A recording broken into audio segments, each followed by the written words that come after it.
السلام عليكم ورحمة الله وبركاته. في فيديو النهاردة هنعمل مع بعض كريمة الحلويات أو قشطة الحلويات. طريقة سهلة وبسيطة جدا، تقدري تحشي بيها الكنافة، كمان تقدري تحشي بيها القطايف زي ما هوريكم في نهاية الفيديو حشيت بيها ايه. يلا بينا مع بعض النهاردة نشوف هنعملها ازاي.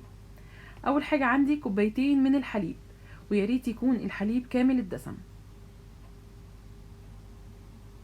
هضيف عليهم معلقتين كبار من النشا، معلقتين يكونوا مليانين كده وحلوين. هضيف كمان معلقتين كبار من الدقيق، طبعا المعالق اللي بنستخدمها معالق الطعام. هضيف كمان يعني من 3 ل 4 معالق سكر على حسب الرغبة، ربع معلقة من الفانيليا. وهبتدي اقلب كل المكونات دي مع بعض. طبعا انا هنا حاطه في الطاسه او الحله اللي انا هسوي فيها، وكل ده انا مشغلتش النار. بقلب كل المكونات دي مع بعض على البارد، وبعد كده هرفعهم على النار. تمام. ادوب الدقيق والنشا في الحليب كويس جدا، وبعد كده ببتدي ارفعهم على النار. هنا حطيت بقى خليط الكريمه على النار زي ما انتم شايفين، وطول ما انت واقفه بتقلبيها ما تسيبيهاش خالص، مهديه النار كده وطول الوقت بتقلبي علشان ما تعملش منك تكتلات او اي يعني الدقيق والنشا يبداوا على النار يتقلوا، فبيبتدي يتكون زي ما انتم عارفين اي تكتلات.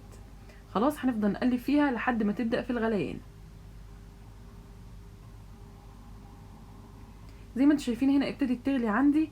هحط نص علبه من القشطه المعلبه، او كمان تقدري تحطي يعني حوالي 3 معالق كبار من وش الحليب. تمام. طفيت بقى هنا النار على طول، وحطيت كمان مكعب زبده، وهبتدي اقلب كويس جدا على السريع لحد ما تدوب عندي القشطه مع الزبده ويندمج كل الخليط مع بعض. وكده كانت جاهزه معايا تماما القشطه. شايفين ادي شكلها زي ما فيهاش اي صعوبه. تبرد شويه وفضيتها في طبق زي ما انتم شايفين. السمك بتاعها مظبوط جدا لاي حشوه. طبعا طعمها جميل جدا، تقدري تنكهيها زي ما انت عاوزه بماء زهر او بماء ورد. كمان تقدري تحطي لها مستكه، يعني النكهه في ايديكي. تمام. تقدروا بقى تحشوا بيها الجلاش، تحشي بيها الكنافه، تحشي بيها القطايف، اي حلويات تقدري تحشي بيها.